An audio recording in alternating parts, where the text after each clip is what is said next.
Bueno, esta mañanera, como le conoce a la conferencia de prensa, o este diálogo circular que hacemos desde hace ya algún tiempo, es muy importante. Vamos a decir que es un día trascendente porque vamos a presentar un proyecto para la reforma al sistema de pensiones. Ustedes saben que se llevó a cabo hace algunos años la reforma y quedó sola, para decirlo amablemente, y esa reforma no se corrige. Al pensionarse, los trabajadores recibirían menos de su salario. Eso está agravando con el tiempo. Nosotros no padeceríamos mucho por esa mala reforma, pero hacia adelante haría crisis, que padecerían más serían los trabajadores y los en activo. Se le cancelaría la posibilidad de un retiro justo. Por eso se hizo el compromiso de hacer una nueva reforma al sistema de pensiones y se contó con el apoyo del sector empresarial y del sector obrero. Quiero destacar la participación en esta propuesta, en este proyecto, de Carlos Salazar Lomelín, presidente del Consejo Coordinador Empresarial, que si alguien promovió este nuevo proyecto de reforma y buscó convencer a miembros del sector empresarial, fue precisamente Carlos aquí con nosotros. Que si se trata de poner estrellitas, yo diría que correspondería, antes de ganar la concreción, la realización de esa nueva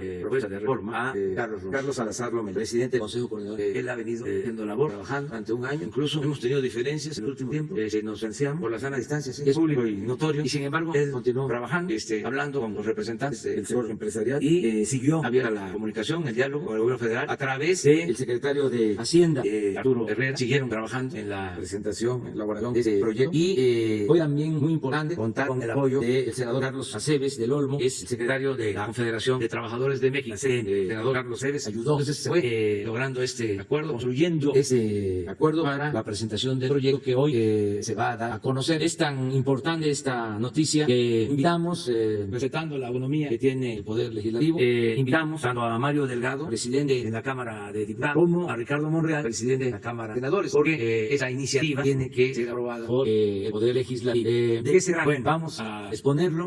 Va a iniciar Arturo Herrera, secretario de Hacienda, luego Carlos Salazar, posteriormente el senador Carlos Aceves, luego el diputado Mario Delgado y termina Ricardo Monreal. Ya, posteriormente abrimos para las preguntas sobre este tema y sobre otro, pero valdría mucho la pena, por lo que representa, lo que significa la reforma, que nos centráramos en el tema, si se puede, todo lo que hubiese cosas muy urgentes de otro tipo, pues también le dedicamos tiempo y no tenemos la oportunidad de hacerlo ahora. Mañana nos vamos a volver a encontrar. Entonces vamos con Arturo Herrera. Muchas gracias, presidente. Efectivamente es un anuncio muy importante, es un anuncio trascendental, sobre todo por el fin último de esta iniciativa, que es mejorar las condiciones y vida de los trabajadores cuando ellos se retiren. Déjenme darles nada más un dato. Después de esta reforma, espera que el trabajador medio aumente su pensión en un 40%. Es decir, no es un asunto menor. Se trata de cambiar de manera radical las condiciones de retiro de los trabajadores para que tengan, como el presidente lo señaló, acceso a un retiro justo, acceso a un retiro digno. ¿Cuáles son las fallas que tenía el sistema actual y que tenemos que corregir? Había dos problemas centrales. El primero es el ahorro y las aportaciones que se estaban dando no eran suficientes, lo cual hacía que, sobre todo, para ciertos niveles de ingresos, la pensión resultara mínima. Por ejemplo, para un trabajador con 40 salarios mínimos, al momento de que se retirara, hoy recibiría únicamente el equivalente al 30% de su salario. Es decir, las condiciones de vida cambiarían drásticamente en el momento que está trabajando al momento que está retirando. Pero ese no era el único problema que había. Hay un segundo problema. México es todavía un país con un alto grado de informalidad. Y cuando se pensó este sistema, se pensó que México iba a transitar relativamente rápido a un mayor nivel de formalidad. Y para tener a una pensión garantizada, se requieren hoy 1.250 semanas de cotización, que es el equivalente a 25 años de trabajar. Y esto no quiere decir que los trabajadores no hayan trabajado 25 años. Es decir, que incluso podríamos pensar en trabajadores que han trabajado 15 años en el sector informal, 15 años en el sector formal, es decir, que hayan trabajado 30 años y que aún así, por no cumplir con las 1.250 semanas, no tienen acceso a una pensión garantizada. Esto claramente planteaba un reto para tratar de diseñar un sistema que fuera más adecuado. Pero hay un problema. En las pensiones aportan tres entes. Aportan los propios trabajadores, una parte del salario se va a un ahorro, aportan de manera muy importante los empresarios, los patrones, y aporta el gobierno federal. El gobierno federal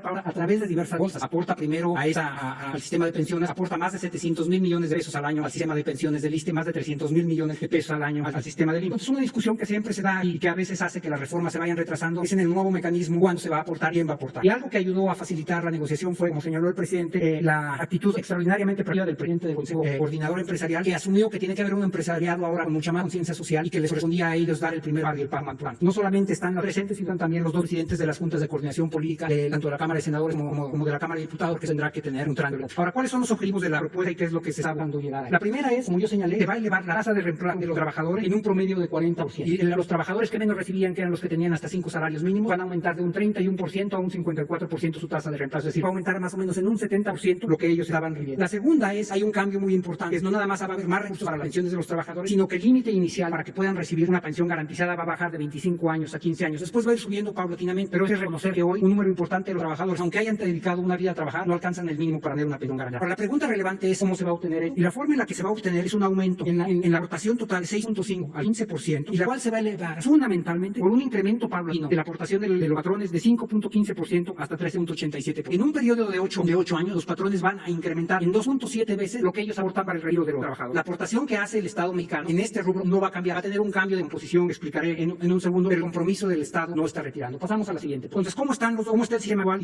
y cómo será el sistema actual? Como pueden ver, hay tres pares que componen la aportación. La parte marrón es lo que ponen los trabajadores, y esa en la barra de la derecha verán no va a cambiar. Es decir, está cambiando el monto total de recursos para que los trabajadores tengan acceso a una pensión, pero no va a ser a costa de que tengan que ahorrar más los trabajadores y por lo tanto tengan que disminuir su ingreso. El gobierno hoy hace una aportación que va en dos partes. La parte moradilla es la parte de lo que se llama la cuota social, y tenemos una pequeña contribución ahí del punto 225 directamente a la pensión. La vamos a recomponer, el monto va a ser idéntico, pero va a ir fundamentalmente a los trabajadores que tienen hasta 4 salarios mínimos. Y hay dos ideas detrás de eso. La primera es que hay que proteger a los trabajadores que ganan menos, pero la segunda es que hasta 5 salarios mínimos está el 80% de los trabajadores en México. Entonces va a ir dirigido a los que menos tienen y a los que conforman la mayoría. Pero como pueden ver, la área que incrementa mayormente es la parte de las aportaciones del patrón. Ahora, ¿en qué se va a traducir eso en concreto? Pasamos a la siguiente. Lo que van a ver aquí son dos tablas.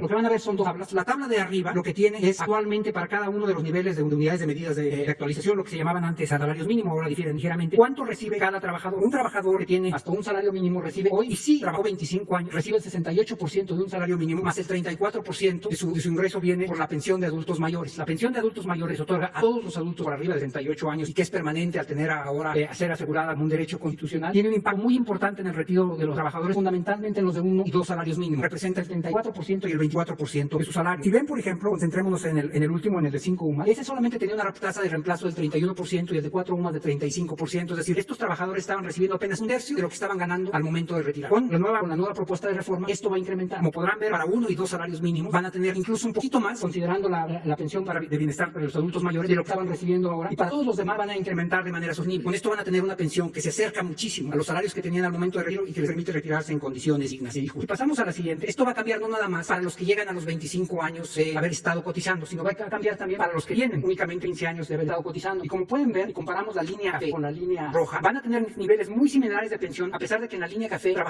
cotizaron únicamente 15 años y en la línea roja cotizaron 25 años. Reconocer la realidad del país, y lo podemos ver en la siguiente gráfica. ¿Cómo van a quedar los resultados hoy? La pensión se otorga a partir de los 60 años, se necesitan 25 años, y el monto garantizado es el mismo independientemente de cuál es el salario de la persona. A partir de esta reforma pasarán dos cosas. No se afectan los derechos de los trabajadores, por eso la edad mínima para recibir la pensión siguen siendo 60 años, pero se necesitan únicamente 15 años de gestación, y el monto de la pensión será del monto ahorrado y de la semana de salario. Y hay una población mucho mayor beneficiada. Y este gráfico lo resume de manera muy importante. Al día de hoy, con el estatus vigente, solamente el 34% de los trabajadores alcanza a tener una pensión garantizada. Es decir, los trabajadores que alcanzan una pensión tienen una pensión bajita, en algunos casos el 30% de lo que estaban recibiendo, y solamente un tercio de los trabajadores reciben. Con la propuesta que estamos realizando, alrededor del 82% de la población va a tener acceso a una pensión garantizada. Este es un paso más muy importante, como dijo el presidente, muy importante en la construcción de un sistema para una vida justa para los adultos mayores. Y no es el único que hemos dado. Probablemente el más relevante fue la reforma al artículo 4 constitucional, a partir del cual los adultos mayores tienen derecho a recibir una pensión para apoyar sus gastos de manutención en la vejez. Y ese, al ser un derecho constitucional, está garantizado, y el monto que se van a recibir no puede ser menor al del año anterior. Como vieron, para los trabajadores que están en los dos primeros niveles de salario, representa cuando menos el 25% de todos los ingresos. La segunda reforma es esta que estamos planteando hoy, pero además se compone con otras iniciativas que ya hemos venido presentando a lo largo de los años, a lo largo de los últimos años y medio. En enero del 2019, en este mismo foro, anunciamos junto con la AMAFORE, la Organización de las AFORES, y el presidente de la República, el compromiso de las AFORES para llevar a sus comisiones a los estándares internacionales. Cuando nosotros llegamos a esta administración, la comisión era por arriba del 1%, que era relativamente alta para los estándares internacionales. Para el año 2019 logramos bajar a menos del 1%. Ahora, para el 2020, un cambio radical. La caída fue mal acumulada en los últimos 3 años. Está en 0.92%, pero ahora el total de las AFORES cobran una comisión por abajo del 1%. La comisión para estándares internacionales está alrededor del 0.7%. Lo que vamos a hablar también a través de la reforma es la obligación y el compromiso de converger de manera inmediata a los estándares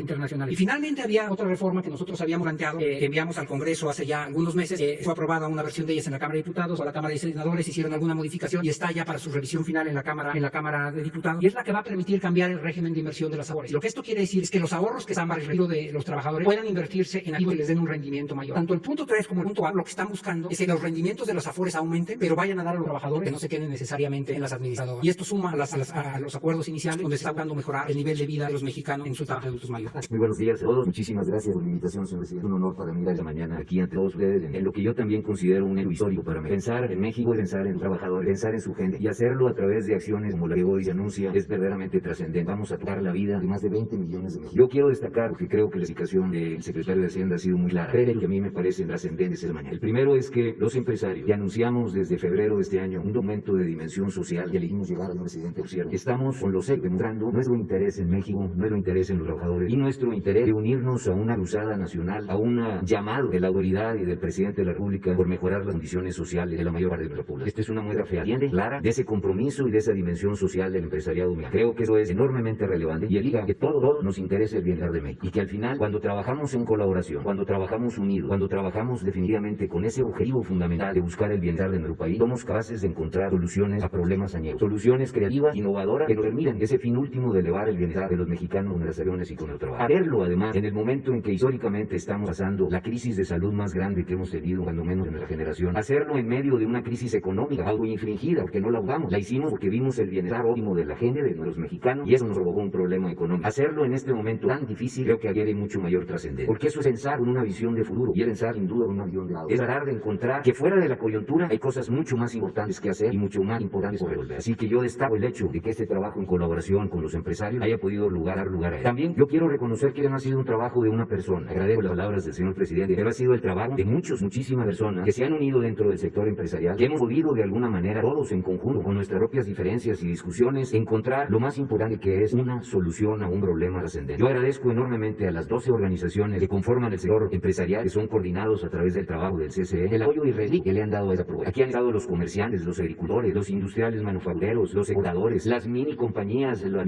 pymes, las grandes empresas, las 60 más grandes del país, todas unidas en beneficio de este bien trascendente que es el de los trabajadores mexicanos. El segundo hecho relevante es que hemos logrado hacerlo en conjunto. Yo no tengo más que agradecimiento al senador Carlos Acevedo, a mi tocayo, a mi estimado tocayo, el que podamos haber trabajado juntos desde hace casi un año, con sus equipos, con los nuestros, encontrando, evidentemente que teníamos diferencias, pero siempre encontrando una solución a la diferencia y siempre de una manera creativa, de una manera abierta, transparente, encontrar cómo poder transitar en una situación que es enormemente compleja. La mayor parte de los países tardan años discutiendo este tipo de situación. Nosotros lo hemos podido hacer porque hemos contado con personas con esa verdura y con esa visión como la que tiene el senador Carlos Acevedo, y del cual encontramos definitivamente un hombre duro para visualizar, un hombre que defiende los intereses de los trabajadores y un hombre que evidentemente tiene claro lo que es posible y lo que es deseable. A lo mejor el senador deseaba más cosas, pero encontramos lo que definitivamente puede ser posible para poder transitar entre todos. Un tercer hecho relevante es lo que hoy estamos haciendo esta mañana, todos juntos, nuestro gobierno, nuestras autoridades, encabezadas en estos estudios que hicimos también durante meses por el secretario de Hacienda y su equipo. Está el trabajo de ese equipo, igual que el que me acompañó, nos acompañó en el Consejo Coordinador, para tratar de encontrar ese equilibrio difícil entre lo deseable y lo posible. Algunos queríamos más, pero no se puede en las condiciones en las que estamos, y encontramos definitivamente algo que, como anuncia nuestro secretario, nos permite modificar las dos grandes faltantes que tenía nuestro sistema de pensiones y que era total y absolutamente injusto para el futuro de los trabajadores mexicanos. El primero, aumentar la cantidad de ahorros, como ustedes lo van a ver, significativamente. Llegamos a estándares que, cuando ustedes suman ya la aportación al Infonavit, que también va a dar al patrimonio de los trabajadores, estamos en estándares verdaderamente internacionales, y así lo lograremos en el tiempo, al el Afore y el Infonavit. Estos dos vehículos nos permitirán definitivamente que la cantidad de ahorro le permita esa jubilación justa y digna a los trabajadores mexicanos, y eso es lo que ansiamos. Ahí es donde vamos a tocar a las familias y a los mexicanos, y vamos a lograr ese bienestar. Lo segundo, sin duda, era los criterios de elegibilidad, que también, como lo indicó el señor secretario, los estamos modificando en esta propuesta para tratar de hacer accesible realmente, y reconociendo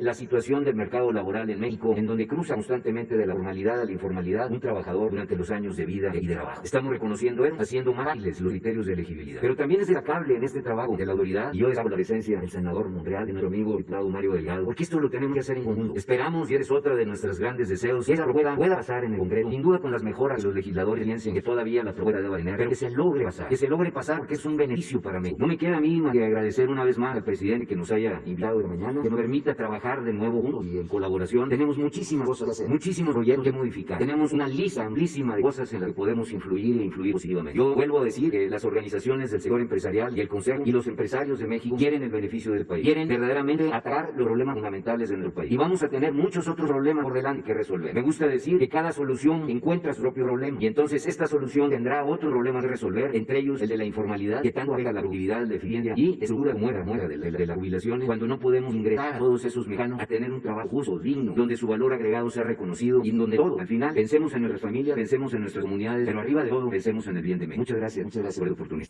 El sector de los trabajadores de este acto reconoce el interés del señor presidente por dar como testigo de honor para dar a conocer este importante acuerdo que, después de mucha lucha, finalmente estamos aterrizando. El problema de las pensiones tiene muchos años de atrás. No se había movido nada hasta ahora, que lo estamos logrando desde 1997, cuando se fundaron estas instituciones que dieron como marco que hubiera afores que administraran los fondos para pensiones inflación que en ese año fueron de 6.5. 23 años después estamos volviendo a tratar el asunto. Un asunto que no es sencillo, que no ha sido fácil llegar a donde hemos llegado, que ha habido una insistencia permanente del sector de los trabajadores en todas las organizaciones para que las pensiones sean verdaderamente útiles para cuando los trabajadores terminen su vida laboral de trabajo y puedan tener tranquilidad y apoyos económicos. Actualmente, las pensiones, como están hasta ahora, cuando un trabajador se jubila a los 60 años, escasamente tendrá como pensión el 30% del salario que tiene actualmente. No hay que ser matemático para entender que es imposible que alguien viva con el 30% del salario que ganaba cuando era trabajador vigente. Ha habido muchas propuestas de muchas partes, algunas muy ambiciosas que respeto, que han querido llevar a niveles que nuestro país no puede tener, que tienen derecho a dar sus opiniones, pero que tenemos que poner los pies en el suelo para saber en este momento qué se puede hacer y cómo se puede hacer. Estar hoy aquí es muy importante cuando represento a uno de los trabajadores. Estar nuevamente en lo que es el tripartismo, como estamos hoy, es muy importante históricamente, porque esto quiere decir que si platicamos gobierno, capital y trabajo, siempre llegaremos a acuerdos. Ahora vamos a esperar que el legislativo pues podamos llegar a entender lo que hoy se está haciendo. No rechacemos las opiniones de otros, pero hagamos una iniciativa de ley que verdaderamente se ajuste a los tiempos que vivimos y que no sea de ninguna manera capital político para alguno de los partidos que están actualmente tanto en la Cámara de Diputados como en la Cámara de Senadores. Esto es muy serio. La gente tal vez cuando vea los porcentajes sienta que no es lo suficiente y tiene razón, no es lo suficiente, pero es lo que en este momento se puede hacer, porque aparte de todo pues tenemos además la pandemia y no es un momento muy apropiado cuando se está teniendo tantos gastos combatiendo a ese flagelo que hiciéramos cosas que nadie podía sostener, ni los empresarios ni el gobierno. Y nosotros como trabajadores, como dirigentes de trabajadores, tenemos que estar conscientes de eso. Pedir mucho no es problema. Lo difícil es que en estos momentos tengamos los argumentos sólidos para poder lograr más. Hoy, después de años estar luchando para poder llegar a este momento, no como lo pensábamos, pero finalmente estamos llegando a un arreglo. No se termina la lucha de los trabajadores por mejorar las pensiones. Siempre estará en la mesa de la discusión el interés de los propios trabajadores y de quienes los representamos porque tengan una mejor pensión. Esto es un proyecto, es una propuesta que hemos estado de acuerdo el representante de los empresarios, el licenciado Carlos Salazar y su servidor, porque es lo que se puede hacer ahorita, pero no quitamos el dedo del renglón de que seguiremos buscando mejores condiciones en las pensiones. Hay muchos temas que se podrían poner aquí en la mesa, pero no es momento. Vamos uno por uno, paso por paso, y seguramente que llegaremos a mejor puerto del que en este momento tenemos. Siempre cuando uno comparece en un lugar como este, en el que me ha tocado varias veces estar, siente uno el orgullo de representar a los trabajadores. Y yo desde aquí les digo que a lo mejor pensaban en otros números, sería lo ideal, pero hoy tendremos para las pensiones lo que podemos hacer juntos. Pero reitero que no se acaba la lucha, que no vamos a esperar otros 23 años para que vuelva a haber modificaciones a las pensiones. Los trabajadores han buscado distintas opciones. He tenido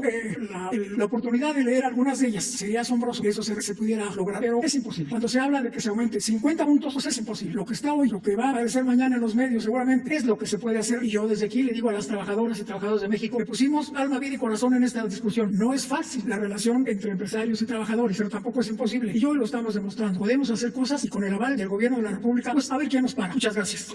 Muchas gracias en relación a este evento tan importante que tiene que ver con empezar a corregir una de las herencias más injustas del gobierno neoliberal. La reforma 97 eliminó el sistema solidario para empezar las cuentas individualizadas. Y si leemos la exposición de motivos de la reforma 97, hablaba de que se iba a incrementar el ahorro interno, de que iba a beneficiar al sistema financiero, de que iba a ser un incentivo para la creación del empleo, pero no se hablaba del trabajo. El centro de la reforma no fue el trabajo. Y el esquema era dejar al trabajador al garete, expendas del mercado, que trabajara toda su vida, a ver si lograba con su esfuerzo tener una pensión en una economía con salarios bajos y informal. Y durante 20 años se festejaban las cifras de aumento del ahorro interno, del beneficio que traía al sistema financiero, pero nunca se hablaba de cuál iba a ser el resultado para el ahorro, de qué pensión iba a tener. Los trabajadores necesitan una gesta heroica durante toda su vida, cotizar 25 años y apenas tener el 30% de su salario. Y más del 60% no alcanzan a tener una pensión. Es decir, es un sistema de pensiones que no genera pensionados, sino desamparo. Por eso, la importancia de esta reforma es pasar del modelo neoliberal al modelo de economía moral. Empezar a corregir esos excesos del pasado. Elevar la contribución de los empresarios, que hay que destacar que hacen ese aumento en un momento de emergencia sanitaria. La otra es, fíjense, se les pasó dando la mano en los años de cotización, que normalmente las reformas en los sistemas de pensión, lo más difícil es la edad de jubilación o los años de cotización, que 20 años después tiene que llegar un gobierno con responsabilidad social a corregir eso y bajar 10 años. O sea, se va a bajar de 25 a 10 a 15. Pero lo más importante que va a corregir este sistema es la pensión de adultos. Esto es lo que ayuda a compensar lo que el sistema de ahorros no da. Entonces, aquí yo creo que no es un anuncio donde solo los empresarios están poniendo. El gobierno está poniendo una parte muy importante a través de la pensión de los adultos mayores, que por cierto ya es un derecho constitucional. Y eso va a provocar que más trabajadores ahora sí tengan una pensión cada año. No antes solo el 30%, sino ahora un porcentaje mucho mayor. ¿Qué va a ser también definitivo en el tema? Es la corrección de este modelo. El trabajo que ha hecho ese gobierno a través de la Teoría de Hacienda en reducir la comisión. Por ejemplo, en este año es la primera vez que todas las administradores van a cobrar por debajo del 1%. Y tenemos una iniciativa en la Cámara de Diputados, una iniciativa del Ejecutivo, donde esas comisiones se van a reducir además. Pero mejor aún, actualmente las administradoras cobran por el saldo que tienen detrás. Esa comisión va a cambiar para incentivarlos a que busquen mayores rendimientos. Mientras más bien le vaya al trabajador, mientras más rendimiento se tenga, ellos podrán ganar más. Y en esta tendencia hacia la baja, el trabajador será el beneficiario. Y además, el régimen de inversión va a permitir que las AFORES busquen inversiones de largo plazo. Y eso quiere decir infraestructura, y eso quiere decir crecimiento o no. En lugar de que inviertan en los bonos del gobierno para no tomar riesgo, el incentivo será que busquen inversiones de largo plazo que generen crecimiento económico. Y por último, lo que va a cambiar las condiciones de este sistema y que no se ha dicho. ¿Qué es la política salarial que tiene este gobierno? Pues si los salarios son bajos, pues ¿de dónde el trabajador a la hora de su vida va a acumular para una pensión? Pero esta recuperación del salario que se ha tenido con los incrementos al salario mínimo de casi 30% en apenas 2 años de gobierno es lo que va a permitir en el largo plazo. Entonces sí se avance una pensión digna. En la economía moral lo que importa aquí es el bienestar del trabajador para que tenga una pensión digna. Por último, quiero decir una cosa. El tema de pensiones, los gobiernos, pues siempre lo más fácil es patear hacia adelante, que sí, ya decía el presidente. Realmente la presión fiscal para este gobierno, pues no será la presión fiscal, si bien que la mayoría no alcanza. De los que sí se pensionan, la mayoría no alcanza ni siquiera el salario mínimo. Entonces el gobierno tiene que poner la diferencia. No habrá la presión para este gobierno, es para el siguiente. Pero este gobierno responsable, porque la transformación de eso se trata, no de poner los problemas, sino resolver. Entonces felicitar la gestión del gobierno de la República, de los empresarios, de los trabajadores, y recibimos con mucho gusto esta iniciativa, presidente, que por supuesto será nuestra prioridad en el mes de septiembre. Muchas gracias. Ya no, presidente. Hace unos días leí cómo 83 millonarios del mundo de 9 países se autodenominan millonarios para la humanidad. Han expresado al G20 y a los gobiernos del mundo que les cobren más impuestos. Y han expresado la necesidad de un cambio en el orden mundial. Estos 83 multimillonarios de 9 países del mundo han expresado además la necesidad de arribar a una política de progresividad, una discusión impostergada. Y terminan diciendo este grupo de millonarios, 83 en el mundo, no se trata de un acto de caridad, sino de rebalancear al mundo frente a la devastación económica que el coronavirus, esta pandemia, ha provocado en él. Eso se llama responsabilidad social. Por eso celebro hoy que el grupo empresarial que coordina Carlos Salazar junto con las 12 cámaras y todos los participantes y gremios integrantes de ella hayan logrado este acuerdo que tendrá que traducirse en ley. No basta la voluntad política expresada hoy, sino que tiene que el Congreso discutirlo plural y abiertamente. Hace 23 años se instaló, se aprobó, se modificó la Constitución y se aprobó la ley del sistema del ahorro para el retiro. Yo lo recuerdo muy bien. Una gran expectativa generó con esta ley. Un gran júbilo popular. Todos, los obreros, empresarios, políticos, todos celebraron el arribo del nuevo sistema de los fondos, de los ahorros para el retiro. Debemos ser muy claros y contundentes. Las expectativas generadas hace 23 años fallaron, no se cumplieron. Ahora el trabajador cuya primera generación empieza a jubilarse o a retirar recibe una pensión precaria, insuficiente, raquítica, de entre el 22 y el 30% de su salario último antes de retirarse, lo que hace imposible viva una vida digna. El gobierno de la República, encabezada por el ciudadano Andrés Manuel López Obrador, pudo haber postergado y decir, puedo aguantar 3 años y que truene en el próximo gobierno. No lo hizo así. Y me parece que toda la negociación encabezada por Arturo Herrera ha sido muy eficaz y ha sido de un gran trabajo junto con el senador Aceves y con el Congreso del Trabajo, que me parece pertinente destacar. Se logró y se ha logrado en este acuerdo, que me parece más importante de lo que algunos se suponen. No es un algo más. Por eso aceptamos la invitación del ciudadano presidente a estar en esta conferencia. Primero, los trabajadores, que son los más lastimados con esta reforma, no aportarán nada. No harán un esfuerzo adicional. No se les puede pedir un esfuerzo adicional. Segundo, una cosa muy importante. Cuando el presidente López Obrador anunció aquí que estaba en proceso de revisión, leí muchas columnas financieras y dijeron, ahí viene la estatización. El gobierno va a estatizar los fondos de ahorro para el retiro. Con este evento y con este acuerdo que se traducirá en ley, se esfuma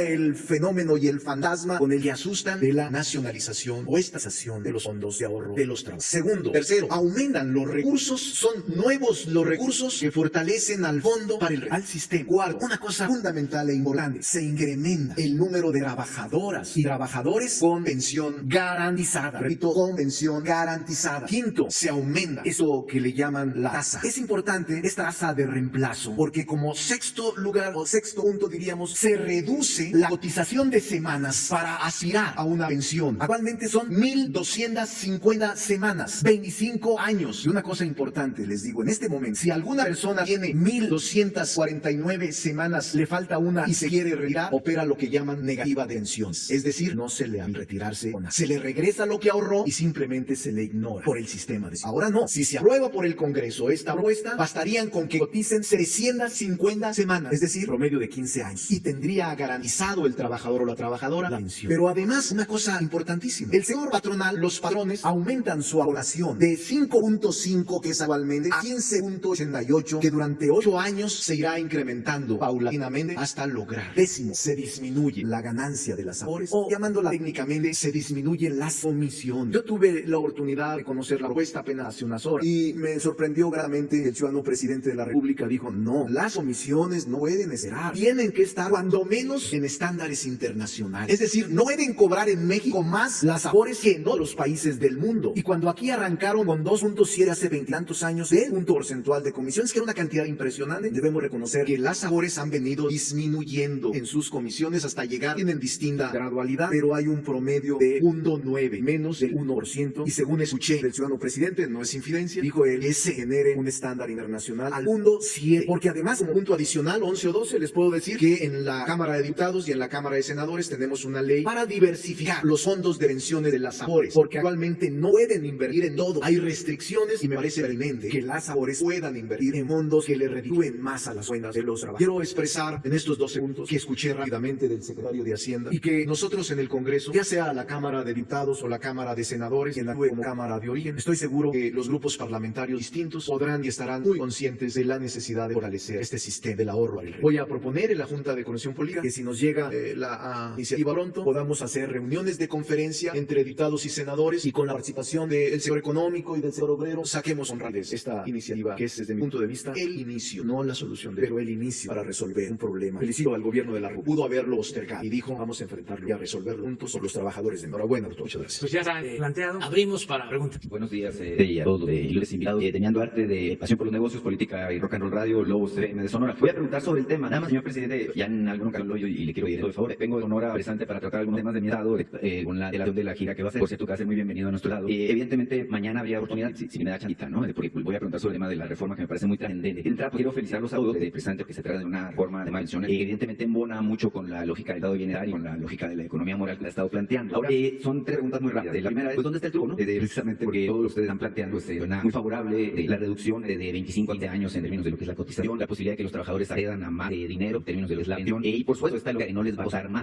Me parece así como muy sorprendente, precisamente por eso embona en la lógica de felicitarlo, el sentido que tiene la iniciativa. Ahora, y la otra pregunta muy específica, y que creo que ya le ha planteado la idea, sin embargo, quiero aprovechar hasta el senador Aleves del Olmo, porque precisamente su organización sindical le ha traído la idea, precisamente dentro de lo posible, no se contempló la posibilidad de establecer, como lo ha dicho la CDM, la idea de establecer un esquema que en este momento tan delicado que pasa en la economía, donde se han perdido pues poco más de 1 millón de empleos formales, se contemple la posibilidad de un apoyo salarial de emergencia para los trabajadores que han perdido empleo dentro de esta reforma. Se ha dicho que el monto sería de 3.740 pesos mensuales por un periodo de 90 días, es decir, por 3 meses, y no es posible precisamente dentro de la lógica integrar una propuesta en este sentido. Y por último, a partir de cuándo los trabajadores podrían acceder, pues hablamos de una reforma de gran calado que muy potencialmente pues, tenga una cuestión de lo que la ley está vigente actualmente y que muy probablemente quienes están por jubilarse pues no le permita de los beneficios de inmediato, sino que haya un tiempo de los trabajadores van a los beneficios. Muchas gracias. Bueno, todos aportamos de acuerdo a las posibilidades. Yo quiero destacar que en lo que corresponde al gobierno hay una votación que se hace porque se tiene que garantizar presupuesto para las pensiones a los adultos mayores. Esto es un complemento a la pensión específica a trabajadores y no es un programa que pueda mantenerse durante un gobierno y quitarse a esta pensión. Se elevó a rango constitucional. Esté quien esté, se tiene que garantizar esa pensión. Ese complemento a los trabajadores. Y se consiguió cuando se hizo la reforma al artículo constitucional de que en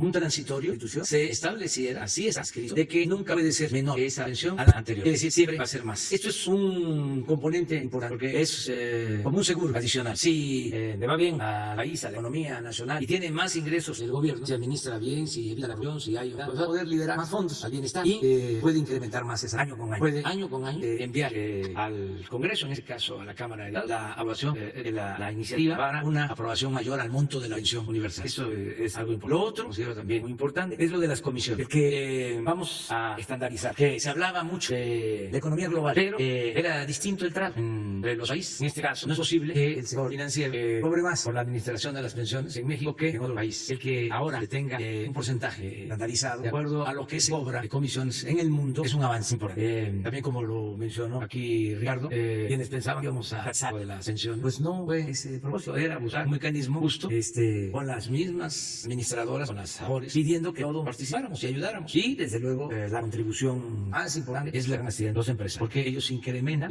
lo que tienen que aportar para el retiro de los trabajadores en un porcentaje considerable. Realmente es algo significativo. En el caso del sector obrero, bueno, si hay algún reclamo, alguna demanda, pues se podría decir se reduce el tiempo para recibir la pensión significativamente, de 25 a 15. Aumenta la pensión, pero no aumenta la participación de los trabajadores. Es decir, no van a aportar más y sí van a recibir un poco. Desde luego, quisiéramos todos que pues, en pensiones más elevadas, pero como se ha dicho, es lo que se va de una cosa es lo deseable y otra cosa es lo posible. Entonces, eso es lo que corresponde a los trabajadores. Yo creo que es un buen acuerdo y no se agota. Se va a estar revisando, ponía el ejemplo de que año con año, cuando enviemos el presupuesto al Congreso, ahí se tiene que establecer qué aumento para la pensión universal se tiene que dar. Y como política, nosotros hemos establecido que nunca va a suceder lo que pasaba, de que aumentos salariales o aumentos a prestaciones se llegaron a dar por abajo de la inflación. Eso nunca. Entonces, es considerar la inflación hacia arriba en todos los casos. Entonces, creo que eso es un mecanismo que va a permitir ir compensando de acuerdo a las circunstancias y queda abierta la posibilidad de seguir legislando siempre y cuando sea para beneficio de los trabajadores. Eso habría que ver, es otro asunto producto vendiendo. Miren, nos tocó no es estarnos quejando,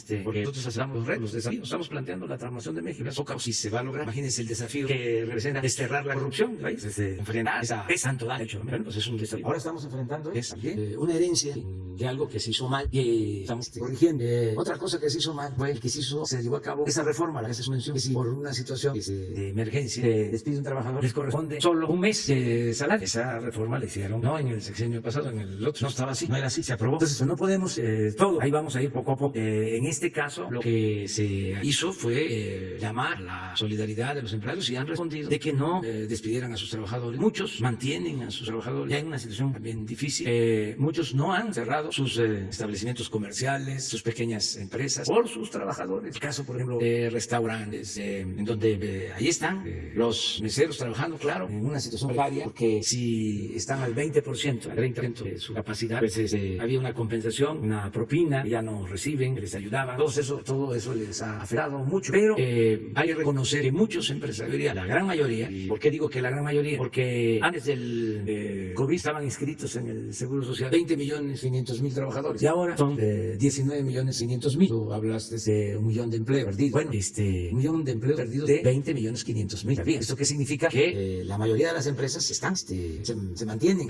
y lo mismo la mayoría de los trabajadores. Claro, tenemos que ir buscando reactivar la economía para la recontratación de esos trabajadores y para que se generen más empleos. En eso estamos. En abril se perdieron 555.000 empleos. En mayo ya se redujo la pérdida a 340.000. En junio, mes pasado, ya se redujo a 82.000. Tengo el dato de ayer, ya la pérdida es 30.000 y ya llevamos 3 días, porque eso lo mido diario. SOE me envía la información. Llevamos 3 días donde no perdemos, sino ya se está contratando, aunque sea pocos, a trabajadores, y espero que terminemos julio con una situación de no pérdida de empleo. Entonces, es un proceso de recuperación. A tu pregunta, se modificó la ley hace aproximadamente 12 años, para tener una idea, 12 años, y se estableció que un despido podía llevar a cabo entregando solo un mes de salario mínimo a un trabajador en una situación de quiebra, de emergencia. Ahora se toca reformar eso, pero bueno, vamos poco a poco y estamos por hacer un llamado a la conciencia de los empresarios y está dando resultados. Y una prueba es esto, que los empresarios están aportando más para que les entregue, les corresponda por derecho una mejor pensión trabajadora. Buenos días, presidente. Yo primero que nada le quiero preguntar si esta iniciativa es un signo de recomponer la relación con los empresarios. Siempre ha habido buena relación, pero nosotros aspiramos a establecer en México una auténtica democracia. Y eso significa pluralidad, no pensamiento único. Tenemos diferencias hasta los legisladores que surgen de nuestro movimiento. Ahora les voy a hacer un reclamo fraterno, respetuoso. Fíjense que se convoca a un periodo extraordinario en la Cámara de Diputados y el único tema es la elección de los consejeros del INE. Y les hemos presentado 2 o 3 iniciativas que consideramos importantes y no las han tomado. Una iniciativa de los fideicomisos. Yo me acuerdo que hice con el pueblo, aquí en el Zócalo, cuando tomé posición, di a conocer 100 compromisos. El compromiso 37 tenía que ver con una mayor transparencia en el manejo de los fideicomisos. No era una invención, un compromiso. Pero los intereses reales impidieron que en este periodo extraordinario se resolviera sobre esta iniciativa, que no es quitarle derecho a nadie, es organizarnos mejor, que no haya corrupción, que no haya privilegios, porque son cientos de fideicomisos donde se manejan los recursos de manera discrecional. Poner esa iniciativa la vamos a mantener, poner orden y que Hacienda recogiera esos fondos. No se van a quedar en apoyo los creadores, los que reciben becas, los científicos, nada. Es que cada fideicomiso tiene una estructura administrativa, un aparato burocrático costosísimo y pues es eficiente la administración. Bueno, pues no tienes ahí porque pueden estar pensando que es una ocurrencia, de repente decidimos. Se cancelarán fideicomisos o cualquier otro mecanismo utilizado para ocultar fondos públicos y evadir la legalidad y la transparencia. Y no entró la gente. Lo otro, para enfrentar el problema de la corrupción en la compra de medicamentos, decidimos poder comprar los medicamentos en el extranjero con el apoyo de la ONU, con transparencia, para no repagar por los medicamentos, porque era una corrupción generalizada en todo lo relacionado con la compra de los medicamentos. Estamos hablando de la compra de 90.000 millones de pesos metidos políticos y malos empresarios, vendiendo medicina caduca. Hace relativamente poco, 6 meses, por aplicarle medicamentos a dos enfermos, fallecieron 8 personas en Tabasco. Ahí está, y debe de llevarse para acá, debe de hacerse justicia para castigar a la... Bueno, tenían el negocio de los medicamentos. Vamos a transparentar, vamos a limpiar de corrupción. Es el colmo que se roben el dinero de las medicinas. Bueno, generaron todo un movimiento. Estamos planteando una reforma. Ahora en Cámara de Diputados, pues no pasó en el extraordinario. Porque lo único que va a aprobar es quién va a formar parte del Consejo del INE. Sí, pero eso sí los une. Y tenemos esas diferencias y discutimos. Y claro, y vamos a seguir planteando esta cosa. No es que vienen de nuestro movimiento y nos vamos a quedar callados. No, costó muchísimo el llevar a cabo este cambio o iniciar esa transformación para terminar haciendo lo mismo, dándonos allá, las cosas indebidas. Entonces, si eso sucede, sucede al interior del movimiento, incluso y al interior del gobierno, hay posturas distintas y se respetan. Yo siempre digo, el mejor gabinete que ha habido en la historia de México fue el gabinete del presidente Juárez, y constantemente se enfrentaban desde liberales conservadores o conservadores con apariencia de liberales, ese era un grupo, otros los liberales moderados y otros los liberales radicales, y se enfrentaban. Juárez supo conducir y utilizar el talento de todos, y así se restauró la república. Enfrentamos una invasión, salió adelante y hubo esa libertad de confrontación, de ideas, de criterios distintos, y se salió adelante. Se puede. Aquí en el gobierno ahora tenemos un asunto que vamos a resolver sobre la administración de las aduanas y de los puertos. Es claro que el secretario de Comunicaciones, un hombre con criterio, no está de acuerdo en que la Secretaría de Marina se haga cargo de las aduanas y de los recintos portuarios. Yo soy de la idea de que tenemos que confiar a la Secretaría de Marina el cuidado de la protección de las aduanas, porque hay contrabando, hay corrupción, hay introducción de drogas, y se requiere que se tenga autoridad, control de los puertos, que la Secretaría de Marina regrese a cuidarlos. Pero ahí está la discrepancia, ¿no? Eso se va a resolver de una o de otra forma. Entonces, no es de ninguna manera extraño que tengamos diferencias con el empresarial, pero lo importante es que podamos conciliar, dialogar, y a pesar de las diferencias, que podamos salir adelante pensando en el interés general, el interés de todo el pueblo. Eso es lo que vamos a hacer. Y igual que el secretario de Hacienda, ¿considera usted que el cubrebocas va a ser un elemento clave para la recuperación económica? No, creo que está muy proporcionado. Ojalá y fuese eso. ¿Qué diferencias? Sí, no, si fuese cubrebocas una opción para la regulación de la economía, pongo de inmediato. O sea, pero no es así. Yo sigo las recomendaciones de los medios científicos. No creo que haya dicho. A ver. No, lo que lo utilicé fue como una analogía para decir que en la reactivación económica vamos a tener que tener medidas de cuidado y la economía va a tener que estar trabajando en circunstancias distintas. Era en un contexto de Canacintra va a tener que estar marcando distancias en las cadenas en las cadenas de producción, utilización de caretas o de cubrebocas, etc. Y era una analogía para decir que nos vamos a tener que reorganizar a través de mecanismos distintos. El regreso a una normalidad y a una recuperación, y como el presidente señaló, ya están empezándose a recuperar empleos. En la industria de la construcción hay recuperados más de 100.000 empleos, casi 140.000 empleos, pero están regresando a trabajar en condiciones distintas. Y esas condiciones implican medidas de sanidad y algunas de ellas pueden ser cubrebocas. Es la sana distancia y la libertad. ¿Saben qué es lo más? Nos hemos aprendido a cuidar estos. Entonces nos cuidemos, cada uno de nosotros nos cuidemos. Que no sea por obligación, sino que tomemos conciencia de que depende mucho el no enfermarnos, en este caso contagiarnos, de nuestra actitud, de que guardemos distancia, de higiene personal, todo lo que nos recomienda, pero nosotros mismos podemos actuar. No tiene que ser por decreto, por orden, sino somos mayores de edad, somos ciudadanos responsables y todos debemos de cuidarnos. Lo hemos venido haciendo los mexicanos. Ayer lo comentaba, nosotros tenemos problemas graves por enfermedades crónicas. Si no hubiésemos contado con el apoyo de la gente voluntariamente recluirse, y la gente no hubiese llevado con tanta responsabilidad, ha sido ejemplar, hubiésemos padecido más todavía.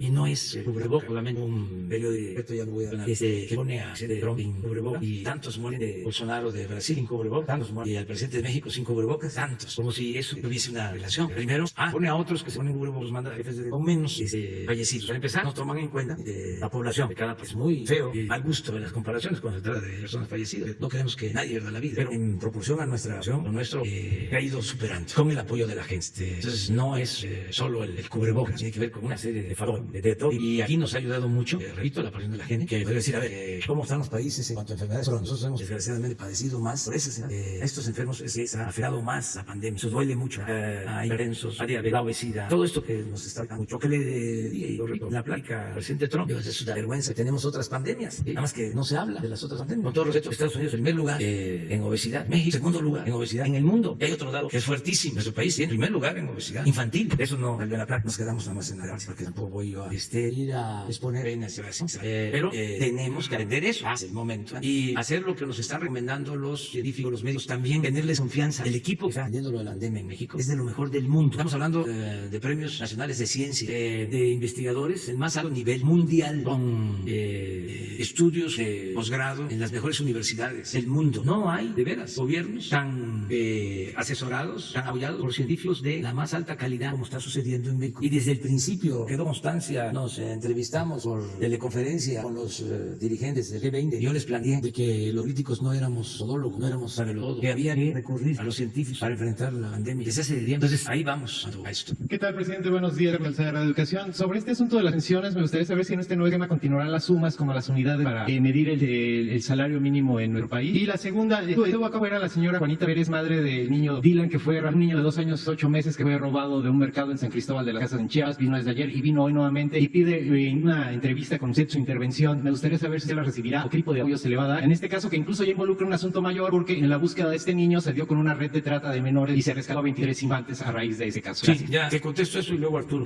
da respuesta a lo primero. Estamos desde que está la señora aquí pidiendo que se le ayude ayude a encontrar a su niño. Ya estamos hablando, se habló con el gobernador de Chiapas, tienen ellos una investigación, se está avanzando mucho en la investigación, es lo que podemos decirle a la señora. Ahora lo va a informar Leti Ramírez, va a hablar con ella, porque ayer trabajamos en esto. En efecto, esta investigación llevó a encontrar a 20 niños recluidos, una trata de niños menores en San Cristóbal de las Casas. Ya se está jugando, ya hay detenidos, unas señoras se dedicaban a esto, y buscando a Dylan se dio con este lugar, este encierro, niños. Pero ya se tiene más información sobre Dylan, eso es lo que me acaban de notificar, y Leti Ramírez está ya a cargo, está como responsable para hablar con la señora ahora mismo, le va a dar toda la información. No podemos detallar más sobre el asunto, pero sí se está atendiendo. Ya saben ustedes, y que lo conozcan los que nos están escuchando, que nos están viendo, que sepan que Leti Ramírez es la directora de Atención Ciudadana. Ella está aquí desde las 5 de la mañana. Tiene un equipo y se atiende a todos los que llegan a Palacio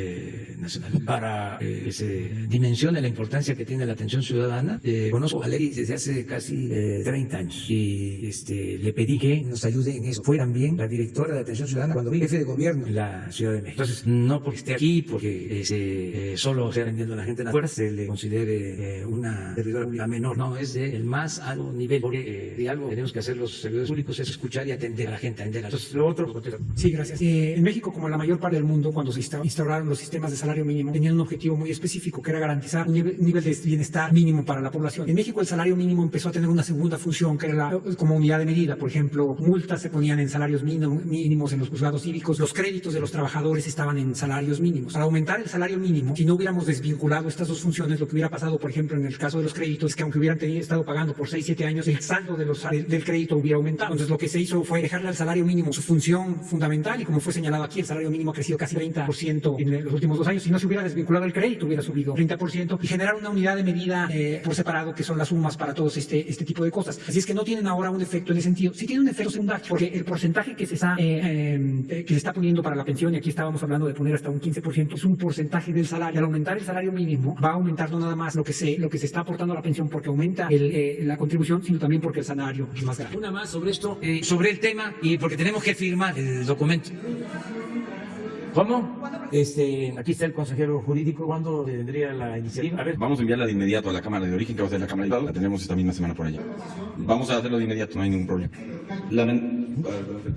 Primero, no hay un periodo de transición. La aplicación es inmediata. En particular, el pasar de 150 semanas es al día siguiente que se publique la ley. Los trabajadores quedan protegidos porque el primer trabajador del sistema de Afores, que empezó en el 97, iban a empezarse a jubilar 23 años después. Eso es en el año 2022. Así es que esta reforma va a entrar justo a tiempo para dejar protegidos a todos los trabajadores. ¿Firmamos el documento? ¿Les parece? A ver, todavía no. Sara, y luego la comunidad. Gracias, buenos días. Sara Pablo de Radio Fórmula. Preguntar, ¿qué tanto van a aportar los empresarios? Entiendo que el gobierno no va a incrementar sus aportaciones para el sistema nuevo. Los empresarios en esta gradualidad, como ¿qué suma estarían aportando en los próximos años? ¿Cuánto se incrementaría? ¿Y el gobierno cuánto daría, digamos, para poner una dimensión el próximo año en esas pensiones? A ver, Carlos, ya hicieron una corrida. Creo que el secretario lo presentó muy bien en las gráficas que nos mostró. Mira la lista de la gráfica. Actualmente el patrón aporta el 5.15, vamos a pasar a apurar ahora casi el 14%, que es el aumento que está teniendo en esa parte de la columna. La cuota social más el punto 22.5, que es lo que ahora el Estado va a mantenerse hasta la barra roja que tú ves. Y como se ha dicho reiteradamente, el trabajador sigue aportando el 1.125 que aporta el día de hoy. Entonces esa es la gran diferencia. Como también explicó el señor presidente, ustedes ven que el aumento importante está viniendo del sector empresarial. Y eso es el y con pesos y centavos te puedo decir, la diferencia para un año entre la barra de la izquierda y la barra de la derecha son alrededor de 90,000 millones de pesos. Como vamos a llegar de manera gradual, eso quiere decir que se van a estar poniendo 11,000 millones de pesos adicionales año con año. En el segundo año va a haber 22,000 millones de pesos, y entonces el sistema tendrá alrededor de 33,000 millones de pesos. En 5 años suma un poco más de 100,000 millones de pesos. El gobierno de la República hace diversas aportaciones a los sistemas de pensiones y de jubilaciones del país. Esta parte, la parte roja, además aportamos más de 700,000 millones de pesos para el ISSSTE, alrededor de más de 300,000 millones de pesos para cubrir los faltantes en el Seguro Social, más todos los gastos asociados al programa de adultos mayores. ¿La cantidad de aportar el sector empresarial sería suficiente para poder bajar la edad de retiro y también para aumentar la Sí, efectivamente, pero no es nada más lo del sector empresarial. Nosotros ya estamos aportando. Sí, presidente, preguntarle un poquito si con digamos, reencuentro con el sector empresarial, con Carlos Lomelí, que antes, con Carlos Salazar, que antes se reunía de manera cotidiana, ya no lo hacía últimamente, ¿se retomaría el diálogo? Sobre todo para algún tipo de plan de contingencia económica, si van a regresar estos encuentros. Sí, no, no se ha roto el diálogo. Ha habido diferencias, pero se mantiene el diálogo y va a continuar el diálogo. La diferencia, desde mi punto de vista, desde luego, Carlos tiene sus argumentos, estriban en que nosotros estamos experimentando un método distinto para la recuperación económica, distinto de lo que se hacía durante el periodo neoliberal, que lo voy a ejemplificar.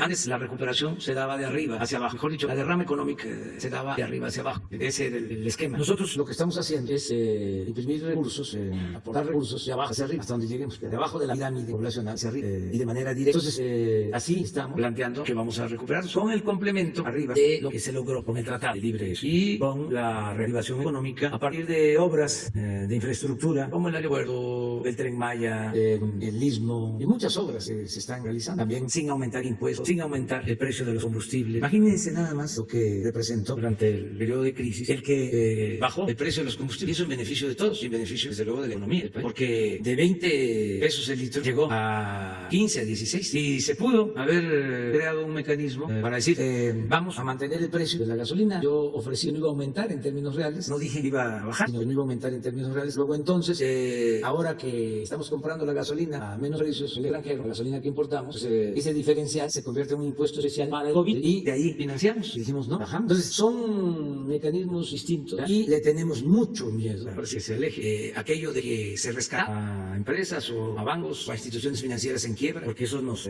endeudó, nos puso en una situación muy difícil. Hoy ya estamos pagando lo del FOBAPROA, la deuda es la misma, hemos pagado más de 1 billón de intereses. Dicen que somos estatistas, pero fíjense, llegamos al gobierno y en el presupuesto de cada año estamos contemplando 40,000 millones cada año solo para pagar intereses del FOBAPROA, de esa deuda. Por eso hay esas diferencias, pero bueno, las vamos resolviendo y vamos a seguir trabajando juntos por el interés general, por México. ¿Ya llegó o está por llegar? No, va a llegar hoy. Sí, creo que sale al mediodía, 10:12. Va a llegar a Hangar Residencial el avión. Ya viene de regreso. Les adelanto, vamos a tener la reunión, una mañanera, allá en el Hangar Presidencial. Es que tenemos el compromiso de que yo les, habíamos quedado en que iban a conocer el avión. Ya, para que los compromisos se cumplen. Sigue el compromiso de la compra, sí, no se ha caído. Ya incluso hubo una aportación de un anticipo. Sin embargo, no hay ningún problema de entregarlo aquí o entregarlo en Estados Unidos. Y también se tenía ya, por el mantenimiento, ya se terminó completamente de todo el proceso de mantenimiento. Lo trae la Fuerza Aérea. Hoy llega el avión, va al hangar. Ahí mismo va a ser la reunión de seguridad el lunes y la conferencia. Y con sana distancia, pues ustedes van a conocer, pues a lo mejor, porque para ver cómo era, ¿no?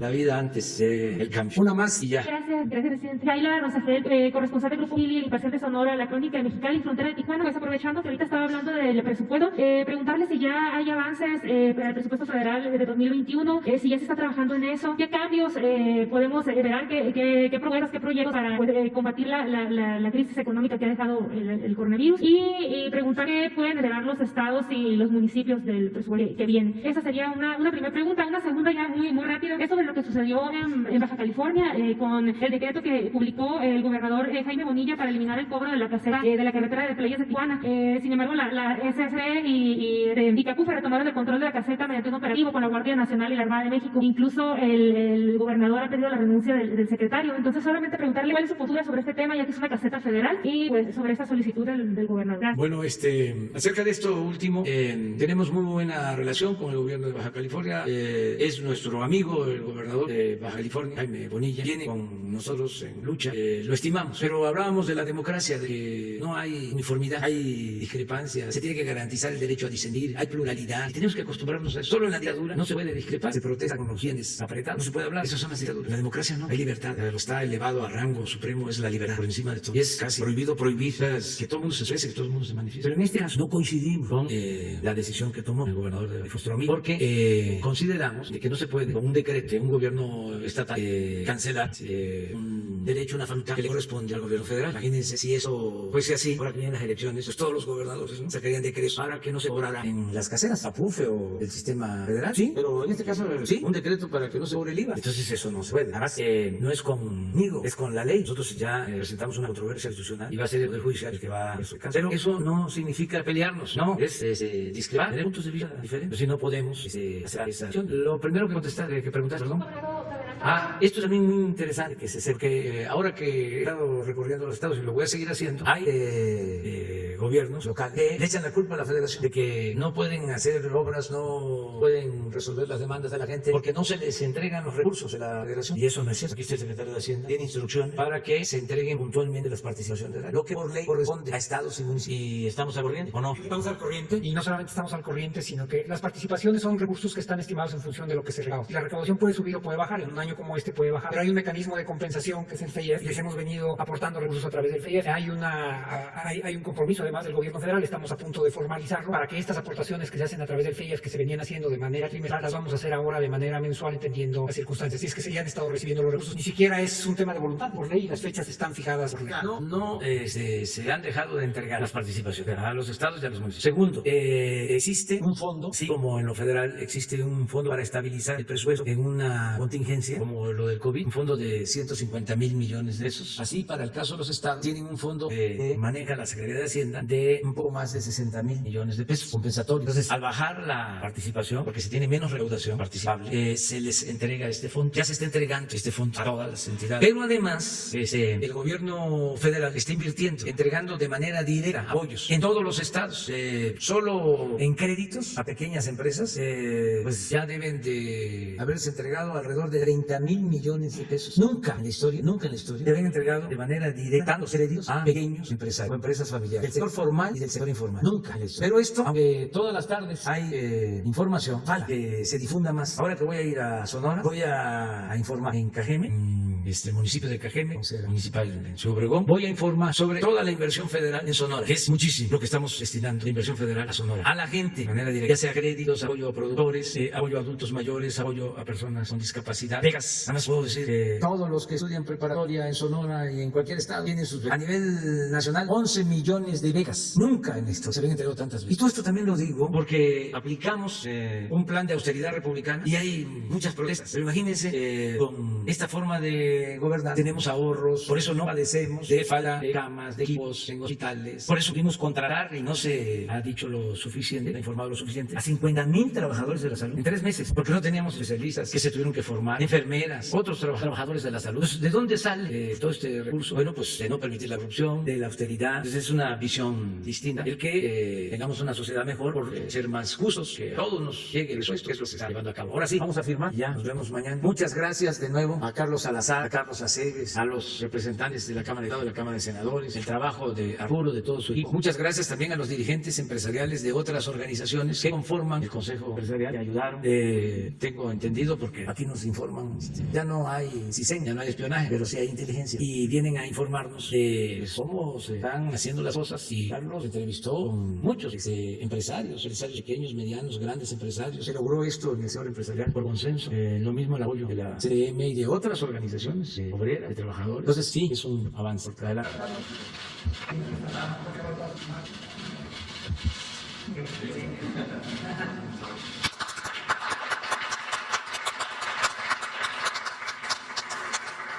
Gracias.